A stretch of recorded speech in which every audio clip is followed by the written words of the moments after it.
ঘোষণা করছে পৃথিবীর সব দেশে তুমি ঘুরতে পারবা, কিন্তু ইসরায়েলে আর তুমি ঘুরতে পারবা না। ভাই আমি নানান কারণে আমাদের সেনাপ্রধানের ভক্ত, সিরিয়াসলি জেনারেল ওয়াকারুজ্জামানের বিষয়টা কেমন লাগে যে রাশিয়ার বড় বড় সেনা অফিসার যে পটুটা ভাবিকে বান্ধাই রাখবেন ঠিক আছে রাখলাম দেখতে তো ভালো লাগে যে আমরা বেটা মাশাআল্লাহ। যাই হোক, আমাদের সেনাপ্রধান জেনারেল ওয়াকারুজ্জামান ওনার হেটার্সও আছেন, ফলোয়ার্সও আছেন, আর আমরা অনেকটা আছি ধরেন বাঙালি জাতি শূন্য মুসলমান যে আছে না, আমাদের মধ্যেও আছে যে আমরা কাউকে ভালো বলে ভালো মনে করি, আবার কেউ খারাপ বলে খারাপ মনে করি, এটা যার যার পয়েন্ট অফ ভিউ। বাট আমার কাছে মনে হয়েছে যে বাংলাদেশকে রাইট নাও স্থিতিশীল রাখতে জেনারেল ওয়াকারুজ্জামান একজন সিপাহ সালার হিসেবে কাজ করছেন। আমি একটা সবাইকে বলি যে বিএনপিকেও বলি যে নির্বাচন আপনারা লাস্ট হারলেন, মানে যে নির্বাচনটা মইনুল আহমেদ এবং ফখরুদ্দিনের অধীনে হলো আর কি, যে নির্বাচনে আপনারা হারলেন এবং লজ্জাজনকভাবে হারলেন, খুবই কম আসন পেলেন, ওই নির্বাচনের যে মেকানিজম, ওই নির্বাচনের পরে যে প্রশাসন আর্মি, সেটা কি ইনট্যাক্ট আছে নাকি তার চাইতেও প্রো ইন্ডিয়া প্রো হাসিনা হয়েছে? প্রদর্শক ভারত ট্রান্সশিপমেন্ট বাতিল করে যেন ডক্টর মোহাম্মদ ইউনূসকে আরো শক্তিশালী করে দিলেন। কি কারণে শক্তিশালী করে দিলেন? আর এই ট্রান্সশিপমেন্ট নিয়ে আলোচনা চলছে এখন সকলের মুখে মুখে। ভারত নেপাল এবং ভুটানে বাংলাদেশে যেভাবে ব্যবসা করতেন, আর ভারত তার সেভেন সিস্টারে সেভাবে ব্যবসা করতেন। অপরদিকে ভারতের নয়াদিল্লি এয়ারপোর্ট থেকে বাংলাদেশের গার্মেন্টস এবং ঔষধ শিল্প রপ্তানি করতেন কার্গো যুগে, আর সেই কার্গোটা দিল্লিতে যাতে ব্যবহার করতে না পারে ভারতীয় ব্যবসায়ীদের অনেক আগ থেকেই অভিযুক্তি ছিল। সেই অভিযুক্তি বাস্তবায়ন করেছেন যেদিন নাকি বাংলাদেশে বিশ্বের বড় বড় ব্যবসায়ীদেরকে নিয়ে একটি সামিট করলেন ডক্টর মোহাম্মদ ইউনূস। আসসালামু আলাইকুম প্রিয় দর্শক, বর্তমান সময়ের রাজনৈতিক প্রেক্ষাপট বা পরিস্থিতির উপর বিশ্লেষণ করে আপনাদের সামনে কিছু গুরুত্বপূর্ণ ভিডিও ফুটেজ নিয়ে হাজির হয়েছি। এমনকি দর্শক, আমি আশা করছি যারা ভিডিওটি অন করেছেন তারা সম্পূর্ণ ভিডিওটি মনোযোগ সহকারে দেখবেন, তাহলেই বুঝতে পারবেন ভিডিওর মূল রহস্য বা আসল ঘটনাগুলো। তো প্রিয় দর্শক, আমি আর বেশি কথা বাড়াতে চাই না, চলুন দেখে আসি আজকের সেই কাঙ্ক্ষিত ভিডিওগুলো। তবে তার আগে বলি, যারা এখনও চ্যানেলটি সাবস্ক্রাইব করেননি তারা চ্যানেলটি সাবস্ক্রাইব করে পাশে থাকা বেল আইকনটি বাজিয়ে দেবেন, আর যারা ইতিমধ্যে সাবস্ক্রাইব করে রেখেছেন তাদেরকে অসংখ্য ধন্যবাদ। ডক্টর মোহাম্মদ ইউনূস সাহসিকতার পরিচয় দিয়ে বাংলাদেশি পাসপোর্টে এখন থেকে আবার ঘোষণা করছে পৃথিবীর সব দেশে তুমি ঘুরতে পারবা, কিন্তু ইসরায়েলে আর তুমি ঘুরতে পারবা না। সে কারণে আমি ডক্টর মোহাম্মদ ইউনূসকে স্যালুট জানাই। যেই কাজটি অনেক দিন পর্যন্ত আমরা বলে এসেছি কেউ করতে পারেনি, সেই কাজটি আপনি করে দেখালেন, আপনাকে স্যালুট, আপনাকে ধন্যবাদ। ডক্টর মোহাম্মদ ইউনূস এ কারণেই সবচাইতে সেরা একজন ব্যক্তিত্ব। তিনি কাউকে পরোয়া করেন না, তিনি পৃথিবীর কোনো শক্তিকে পরোয়া করেন না, তিনি বাংলাদেশের মানুষের জন্য যা ভালো সেই সিদ্ধান্ত নিতে পছন্দ করে চলেছেন, এখন পর্যন্ত করছেন। আপনারা জানেন আমি এই কথাগুলো বোল্ডলি কেন বলছি, অন্যতম কারণ হচ্ছে বাংলাদেশে দীর্ঘদিন পর্যন্ত আপনারা শুনে এসেছেন যে আমাদের মুসলমানদের উপরে নির্যাতন করেছে, নিপীড়ন করেছে, শিশুদের অধিকার হরণ করেছে। বিশ্ব দরবারে যেই দেশটি একটি সন্ত্রাসী দেশে রূপান্তরিত হয়েছে, সেই দেশে আমাদের পাসপোর্টে নিষিদ্ধ ছিল যে আমরা সেই দেশ ভ্রমণ করব না। কিন্তু সেই দেশ আমরা ভ্রমণ করব না, কিন্তু ভ্রমণ করতে না চাইলেও আওয়ামী লীগ সরকারের আমলে সেই দেশে ভ্রমণ করা ওয়ান কাইন্ড অফ অফিসিয়ালি বাধ্যতামূলক করেছিল। আমাদের পাসপোর্টে একটি শব্দ সবসময় লেখা ছিল যে আমরা পৃথিবীর সমগ্র দেশে ঘুরতে পারবো, এক্সেপ্ট ইসরায়েল, এই দেশে আমি ঘুরতে পারবো না। তার মানে বাংলাদেশের নাগরিকদের অধিকার নেই, পৃথিবীর সব রাষ্ট্র ঘোরার অধিকার আছে, শুধু ইসরায়েলে আপনার প্রবেশ করার কোনো অধিকার নেই। কিন্তু আওয়ামী লীগ কত বড় মিথ্যাবাজ, ধোঁকাবাজ একটি আদর্শহীন দেশ শাসক ছিলেন, যারা বাংলাদেশের মানুষের সেই অধিকার, সাংবিধানিক অধিকার, পাসপোর্টে লেখা একটি বিশেষ অধিকার যে আমি যাবো না সেখানে, ওই দেশে আমি যেতে চাই না, সেই জায়গাটায় অধিকারকে ক্ষুণ্ণ করে আবার সেই ইসরায়েল শব্দটা উর্দু করে দিয়ে তারপরে পাসপোর্টকে উন্মুক্ত করে দিয়েছে পৃথিবীর সব দেশে যাওয়ার জন্য।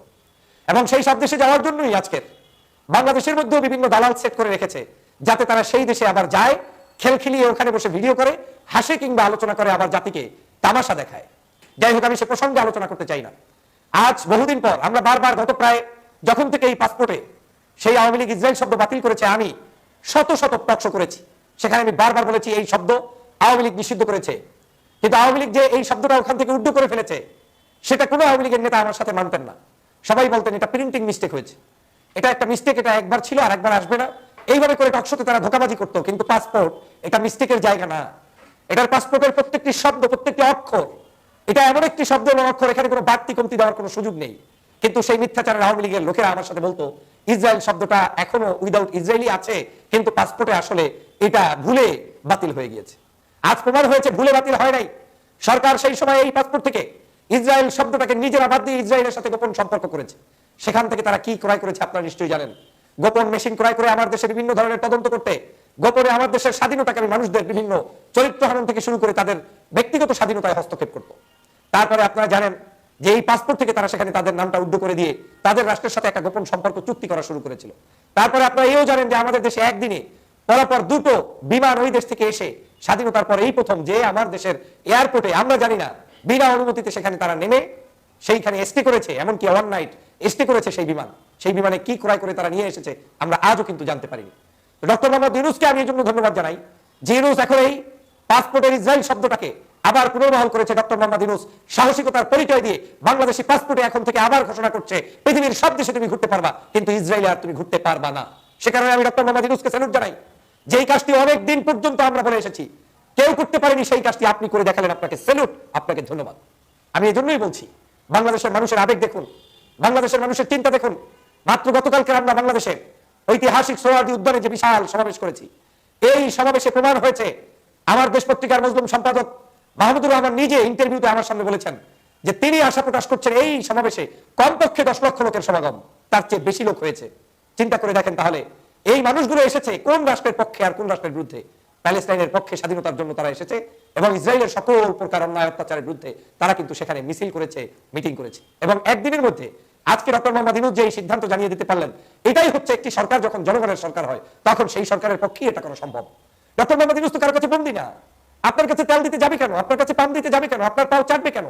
ইউনূস জনগণের মনোনীত সরকার বিদায় এই সাহসী সিদ্ধান্ত নিয়ে জনগণকে আজকের মুক্ত করে দিতে পেরেছে। জনগণ যেটা চাচ্ছে সেটাই আজকে ডক্টর মোহাম্মদ ইউনূস করে দিলেন। আমি সে কারণে বারবার এই সরকারের প্রতি আমাদের পূর্ণ সমর্থন ব্যক্ত করি, এবং এই কারণেই আমি ডক্টর মোহাম্মদ ইউনূসের প্রতি আস্থা পোষণ করি। আমার বিশ্বাস বাংলাদেশের প্রয়োজনে, দেশের প্রয়োজনে, জাতির প্রয়োজনে তিনি কখনোই কোনো কারো কাছে মাথা নত করবেন না। দেশকে রক্ষার জন্য তিনি সর্বোচ্চ চেষ্টা চালিয়ে যাবেন। প্রিয় বন্ধুরা আমার, আজ যা হচ্ছে ওই দেশে সেটা মানুষ মেনে নিতে পারে না।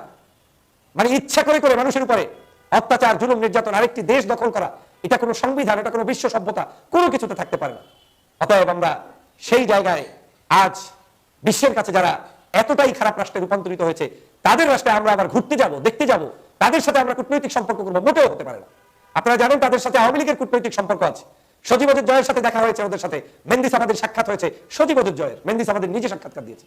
অতএব তারা তাদের সেই গোপন ষড়যন্ত্র তাদের সাথে করেছে, তাদের সাথে সম্পর্ক করেছে কূটনৈতিক ভাবে। তারা আমার দেশে এমনকি আর কিছুদিন গেলে এমনকি তাদের এম্বাসি প্রতিষ্ঠা করতে পর্যন্ত পারত বলে আমার কাছে মনে হচ্ছে, যে নিয়ে আমি বারবার প্রতিবাদ করেছি। আজ আমি স্পষ্ট করে বলতে চাই, আমার দেশের সাথে ওদের কোনো সম্পর্ক রক্ষা করা যাবে না। যে করবে তার বিরুদ্ধে আমাদের আন্দোলন অব্যাহত রাখতে হবে। আমি এই সরকারকেই বলবো, আপনারা এই সংস্কার যা করার করে যান, না হয় অন্য রাজনৈতিক দল বিভিন্ন কারণে বলবে আমাদের সাথে কূটনৈতিক সম্পর্কের স্বার্থে, জাতীয় স্বার্থে, আন্তর্জাতিক স্বার্থে অনেক কিছু ছাড় দিতে হয়। এই ছাড় দিতে দিতে আমার দেশের মানুষের চিন্তা চেতনার উপরে আঘাত করা হচ্ছে। ভাই, আমি নানান কারণে আমাদের সেনাপ্রধানের ভক্ত, সিরিয়াসলি জেনারেল ওয়াকারুজ্জামানের। বিষয়টা কেমন লাগে যে রাশিয়ার বড় বড় সেনা অফিসার যে পটুটা, হ্যাঁ ভাবি বান্দায় রাখবাম, কি কাজে রাখলাম, দেখতে তো ভালো লাগে যে আমরা বেটা মাশাআল্লাহ। যাই হোক, আমাদের সেনাপ্রধান জেনারেল ওয়াকারুজ্জামান, ওনার হেটার্সও আছেন, ফলোয়ার্সও আছেন, আর আমরা অনেকটা আছি ধরেন বাঙালি জাতি, শূন্য মুসলমান যে আছে না, আমাদের মধ্যেও আছে যে আমরা কাউকে ভালো বলে ভালো মনে করি, আবার কেউ খারাপ বলে খারাপ মনে করি। এটা যার যার পয়েন্ট অফ ভিউ। বাট আমার কাছে মনে হয়েছে যে বাংলাদেশকে রাইট নাও স্থিতিশীল রাখতে জেনারেল ওয়াকারুজ্জামান একজন সিপাহ সালার হিসেবে কাজ করছেন। আমার ওনার সম্পর্কে কোনো অভিযোগ নাই, ফাইন ম্যান। যাই হোক, রাশিয়া এবং ক্রোয়েশিয়া সফর করে সরকারি সফর শেষে গতকালকে দেশে ফিরেছেন আমাদের সেনাবাহিনী প্রধান জেনারেল ওয়াকারুজ্জামান। সফরকালে তিনি দুই দেশের সামরিক বেসামরিক শীর্ষ কর্মকর্তাদের সঙ্গে বৈঠক করে দ্বিপক্ষীয় সহযোগিতা, প্রশিক্ষণ বিনিময় এবং প্রতিরক্ষা খাতে যৌথ কর্মসূচি নিয়ে আলোচনা করেন। বাংলাদেশ আর্মির ভেরিফাইড ফেসবুক পেজে বিষয়টি জানানো হয়। ইভেন আমি আবার বলি, যখন কয়েকটা দেশের মধ্যে বা বিশেষ বিশেষ দেশের মধ্যে উচ্চ পর্যায়ের এরকম একটা সফর হয়, তো সেখানে প্রকাশিত অনেক কিছু থাকে, অপ্রকাশিত অনেক কিছু থাকে, ঠিক আছে? তো এখানে প্রকাশিত যে বিষয়গুলো আমরা দেখি কি কি হয়েছে, যে 7 এপ্রিল তিনি রাশিয়ার ডেপুটি ডিফেন্স মিনিস্টার জেনারেল ফোমিনের সাথে বৈঠক করেছেন। তারপর সেখানে প্রশিক্ষণ সহায়তা, রাশিয়ার দক্ষ জনশক্তি রপ্তানি, উচ্চশিক্ষা, আঞ্চলিক নিরাপত্তা, যৌথ সামরিক প্রশিক্ষণ, অনেক কিছুতেই তিনি সেখানে কথাবার্তা বলেছেন, চুক্তি হয়েছে কিছু। 8 এপ্রিল রাশিয়ার সেনাবাহিনীর প্রধান জেনারেল ওলেগ সালিকিউভের সাথেও তিনি বৈঠক করেছেন এবং প্রশিক্ষণ প্রতিষ্ঠানের মধ্যে প্রশিক্ষণার্থী বিনিময়, প্রতিরক্ষা সহযোগিতা এবং ভবিষ্যৎ কর্মপরিকল্পনা নিয়েও আলোচনা করেছেন। আর সফরের অংশ হিসাবে রাশিয়ার রাষ্ট্রীয় জ্বালানি সংস্থা রোসাটমের মহাপরিচালকের সঙ্গে রূপপুর পারমাণবিক বিদ্যুৎ প্রকল্পের ভৌত নিরাপত্তা, বিদ্যুৎ সঞ্চালন নিশ্চিতকরণ নিয়েও বৈঠক করেন। মানে রাষ্ট্রীয় অনেকগুলো জিনিস তিনি করে আসছেন এই সফরে। এছাড়াও রোস্টেক এবং রৌসো বোরন এক্সপোর্টের শীর্ষ কর্মকর্তাদের সঙ্গেও বৈঠকে দুই দেশের প্রতিরক্ষা সহযোগিতা দ্রুত ও কার্যকর করার বিষয় নিয়ে তিনি আলোচনা করেন। পরবর্তী পর্যায়ে 10 এপ্রিল রাশিয়া সফর শেষে তিনি গিয়েছেন ক্রোয়েশিয়ার সশস্ত্র বাহিনীর প্রধান লেফটেন্যান্ট জেনারেল তিহোমির কুন্দিদের সাথেও তিনি সাক্ষাৎ করেছেন। এই সময় বাংলাদেশ এবং ক্রোয়েশিয়ার মধ্যে সামরিক বিভিন্ন ইস্যু নিয়ে আলোচনা করেছেন। প্রতিরক্ষা শিল্প গঠনের সম্ভাবনা, সামরিক মহড়ার আয়োজন, প্রশিক্ষণ, সক্ষমতা বৃদ্ধি, সেনাবাহিনীর বিভিন্ন দিকগুলো নিয়ে গুরুত্বপূর্ণ আলোচনা তারা করেছেন। আর 6 এপ্রিল থেকে 10 এপ্রিল তিনি ক্রোয়েশিয়া প্লাস রাশিয়া সবকিছু মিলে একটা সফল সফর শেষে বাংলাদেশে ফিরেছেন। এগুলো হচ্ছে দৃশ্যত বক্তব্য। অদৃশ্য কিছু নাই, আছে, থাকে, এটি আমরা বলার দরকার নাই, তারা জানলেই সারবো। তবে কেউ কেউ বলছেন সেখানে বেশ কিছু অস্ত্র ক্রয়ের চুক্তি, কারণ রাশিয়া থেকে আমরা আগেই কিনি, নতুন কিছু না। তবে ক্রোয়েশিয়া থেকে আমার ধারণা ওইরকম কেনার কিছু নাই, খুব বড় যে শক্তিশালী অস্ত্র উৎপাদনকারী দেশ তা না। তবে ফুটবল ভালো খেলে ক্রোয়েশিয়া, তাই না? আমিও ক্রোয়েশিয়ার খেলা দেখে ভালো লাগে। তবে আমার কাছে ওভারঅল যে জিনিসটা ভালো লাগছে এই মুহূর্তে, বাংলাদেশের সংকটকালীন মুহূর্তে বা বিশ্বের এই অস্থির একটা মুহূর্তে, যে হ্যাঁ বাংলাদেশের সাথে কাজ সম্পর্ক আছে রাশিয়ার, পুতিনের, যায় তারা আসা যাওয়া করে, একসাথে চা বিস্কুট খায়, দেখতে তো ভালো লাগে, তাই না? আর রাশিয়া বাংলাদেশের পুরান বন্ধু, 1971 আজকের দিনের চীন আর আমেরিকা যে ভালোবাসা দেখায়, ছিল না। তৎকালীন সময় এরা পাকিস্তানের তেল মার্সে সাপোর্ট করছে। Russia one and only bluetooth country, বাংলাদেশকে যুদ্ধ পরবর্তী সময়েও সহযোগিতা করেছে। প্রিয় দর্শক, ভারত ট্রান্সশিপমেন্ট বাতিল করে যেন ডক্টর মোহাম্মদ ইউনূসকে আরো শক্তিশালী করে দিলেন। কি কারণে শক্তিশালী করে দিলেন? আর এই ট্রান্সশিপমেন্ট নিয়ে আলোচনা চলছে এখন সকলের মুখে মুখে। ভারত নেপাল এবং ভুটানে বাংলাদেশে যেভাবে ব্যবসা করতেন, আর ভারত তার সেভেন সিস্টারে সেভাবে ব্যবসা করতেন। অপরদিকে ভারতের নয়াদিল্লি এয়ারপোর্ট থেকে বাংলাদেশের গার্মেন্টস এবং ঔষধ শিল্প রপ্তানি করতেন কার্গো যুগে। আর সেই কার্গোটা দিল্লিতে যাতে ব্যবহার করতে না পারে, ভারতীয় ব্যবসায়ীদের অনেক আগ থেকেই অভিযোগটি ছিল। সেই অভিযোগটি বাস্তবায়ন করেছেন যেদিন নাকি বাংলাদেশে বিশ্বের বড় বড় ব্যবসায়ীদেরকে নিয়ে একটি সামিট করলেন ডক্টর মোহাম্মদ ইউনূস। সেই অনুষ্ঠানটা দেখার 24 ঘন্টার ভিতরে ভারত আমাদের ট্রান্সশিপমেন্টের সুবিধাটা বাতিল করে দিলেন। বাতিল করে দেওয়ার কারণে এই ভারতের সাথে লড়াইটা কে করতে পারবে?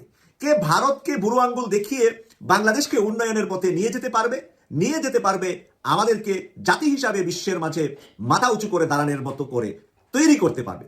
সেই জায়গাতে সকল জায়গা থেকে কথা আসছে, ভারতকে বুড়ো আঙ্গুল দেখিয়ে চায়নাকে সাথে নিয়ে বাংলাদেশের পোর্টগুলাতে আন্তর্জাতিক মানের পোর্ট আমরা তৈরি করে আমরা একদিকে পোর্টে আমরা ডেলিভারি দেব, আমদানি রপ্তানি করব, অপরদিকে আমরা কার্গো ফ্লাইট, বাংলাদেশের 2টা এয়ারপোর্ট অন্তত নতুন করে কার্গো ফ্লাইটের জন্য ব্যবহার হবে, একটা চট্টগ্রাম আর একটা সিলেট। চট্টগ্রাম এবং সিলেট থেকে যদি আমরা কার্গো ফ্লাইটের মাধ্যমে আন্তর্জাতিক অঙ্গনে কার্গো প্লেনগুলো আমরা বাংলাদেশে বাড়িয়ে দিতে পারি, তাহলে দেখা যাবে যে বাংলাদেশে যে প্রত্যেকটা বিদেশি ফ্লাইট আসছে তার প্রতিটা মিনিট এবং সেকেন্ডের জন্য বাংলাদেশের আকাশসীমা ব্যবহারের যেরকম ট্যাক্স দিবে, যতক্ষণ এয়ারপোর্টে থাকবে সেই প্রতিটা মিনিট আর সেকেন্ডের পয়সা বাংলাদেশকে দিবে। সেদিক থেকে কার্গো ফ্লাইটগুলা ইউরোপ, আমেরিকা, এশিয়া এবং চায়না সহ, যেহেতু চায়না কোম্পানিগুলা যখন তাদের মেল ফ্যাক্টরিগুলা বাংলাদেশে তাদের শাখা করবে, তখন তাদের দেশের সাথে অনেক যন্ত্রাংশ থেকে শুরু করে অনেক কিছুই তাদের প্রয়োজনে এখানে নিয়ে আসবে, আবার এখান থেকে কাজটা কমপ্লিট করে নিয়ে যাবে। আসতে যেরকম আমরা পয়সা পাবো, নিয়ে যেতেও তেমন পয়সা পাবো। মাঝখানে আমাদের ল্যান্ডে যারা কাজ করবে এই শ্রমিকগুলোও আমাদের দেশের। তাই এই উন্নয়নের জোয়ারটাকে ধরে রাখার জন্য এখন সবার মুখে মুখে যেন চলে আসছে ডক্টর মোহাম্মদ ইউনূসী যেন 5 বছর রাষ্ট্র ক্ষমতায় থাকেন। 5 বছর নাকি আজীবন, এই ধরনের কথাবার্তা এখন চলছে। যতক্ষণ ডক্টর মোহাম্মদ ইউনূস সক্ষম শারীরিকভাবে, ততক্ষণ যেন তিনি রাষ্ট্রের প্রধান থাকেন। রাজনৈতিক দলগুলা নির্বাচন চাচ্ছেন, আর ডক্টর মোহাম্মদ ইউনূস বলছেন ডিসেম্বর থেকে জুন, ডিসেম্বর টু জুন, এখানে 6 মাসের একটি ট্রানজিশন টাইমও রাখা হয়েছে।